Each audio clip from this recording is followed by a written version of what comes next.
Hello everybody. Well, the honest truth is the Warriors were down 13 entering the fourth quarter, and I ran out real fast to pick up some food for the family for dinner. And by the time I got back, it was a tie game. So now I'm going to go back and look at what happened. So if I seem surprised or if I totally mix up what's happening to play, it's because it'll be the first time I've seen these plays. Okay, Cleveland up 13. They're missing most of their starters. It's just been a great game for them so far.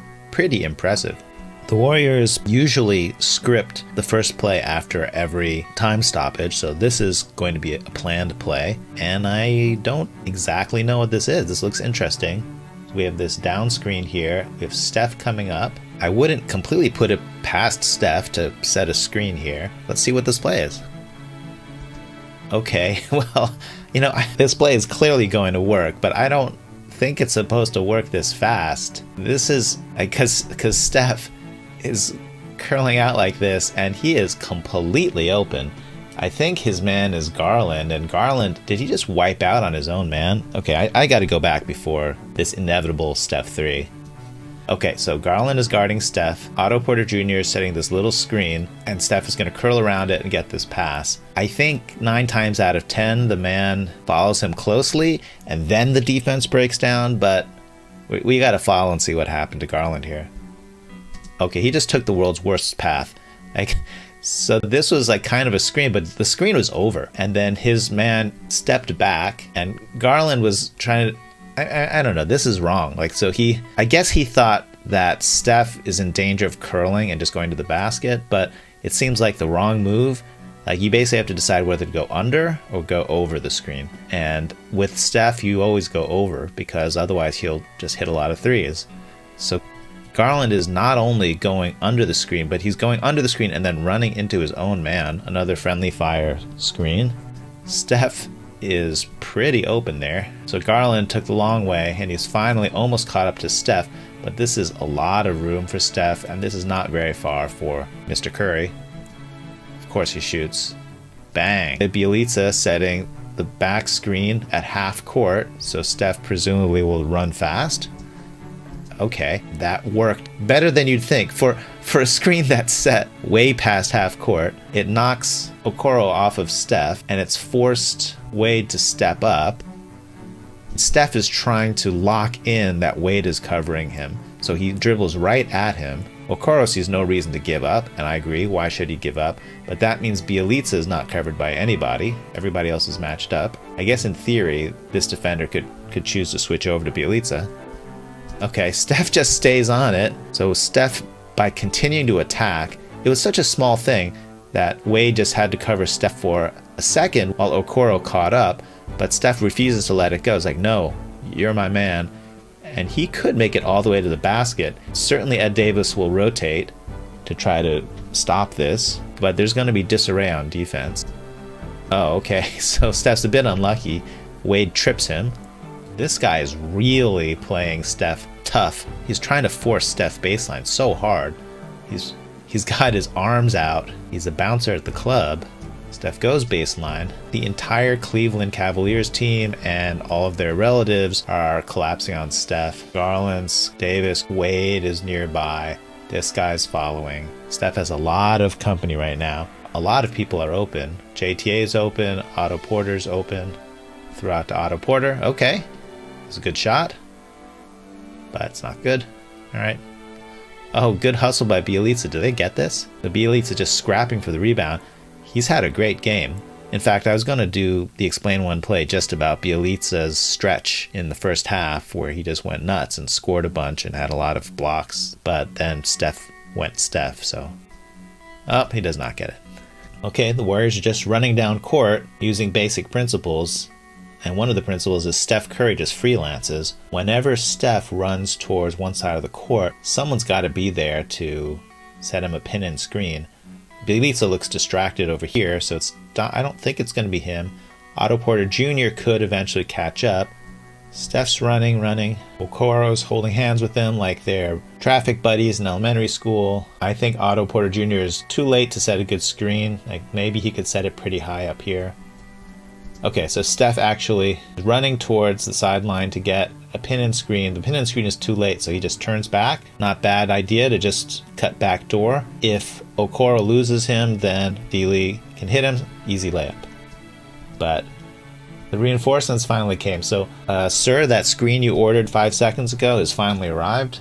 Otto Porter sets a screen on Okoro. Okoro is getting nailed by him. Steph is coming around. They really need Davis to... Probably the best thing would be to jump out like this.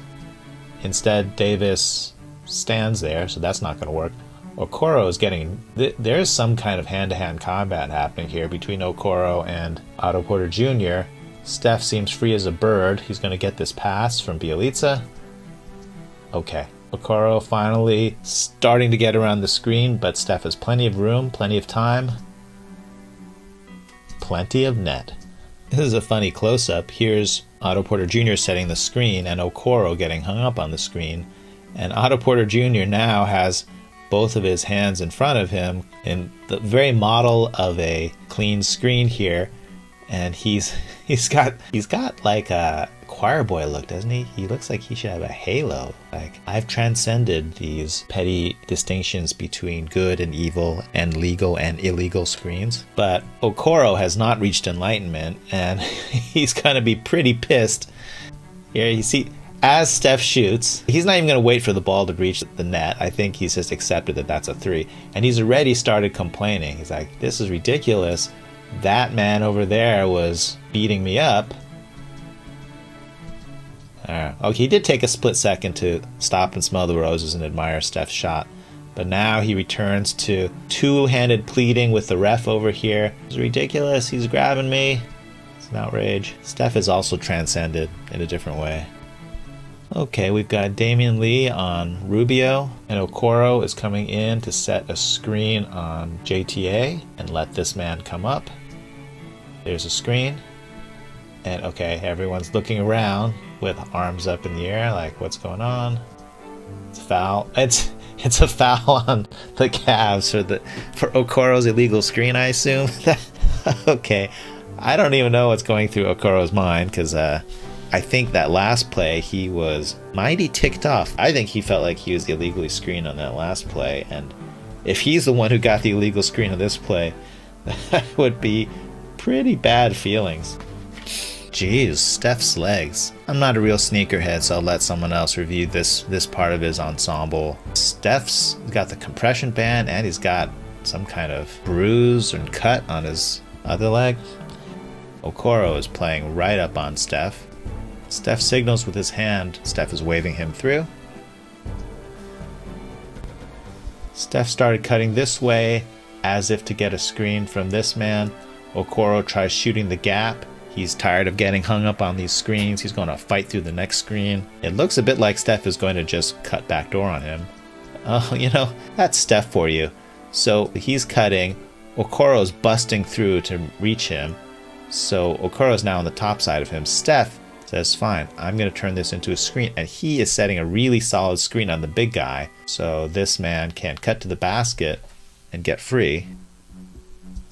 He couldn't get the pass through. I think that was the old Cyclone play that the Warriors don't run very much anymore. But basically, it always involves Steph setting some kind of back screen on the big here and someone just cutting backdoor.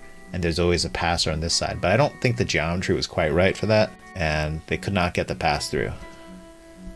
Well, okay, interesting. So after Steph screened, he's again played hard to keep from cutting out and taking this screen. So he just goes backdoor instead. But Okoro does fight through it. He's staying with Steph pretty well. All right. This is challenging to defend. I mean, poor Okoro. It looks like he's a pretty good defender. So Steph looked like he was coming around this way. Steph has so many options here. He could get this pin in, so he could take this screen. I think behind all of this, there's Bjelica in there.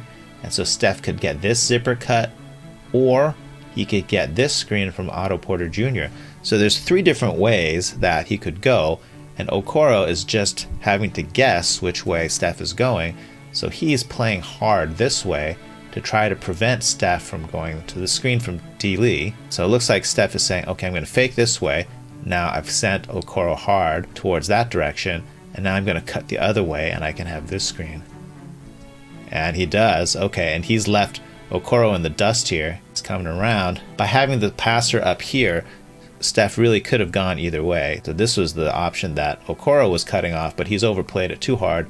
Steph is completely free coming this way. It's important that Otto Porter Jr. stays screening his man here, because otherwise he could jump out and stop Steph. It's a real wrestling match here. Yeah, I mean, that's also probably questionably legal screen, but, you know, they are both beating each other up. And this looks threatening, but there's just enough space here between Steph and these guys that this is completely open for Steph.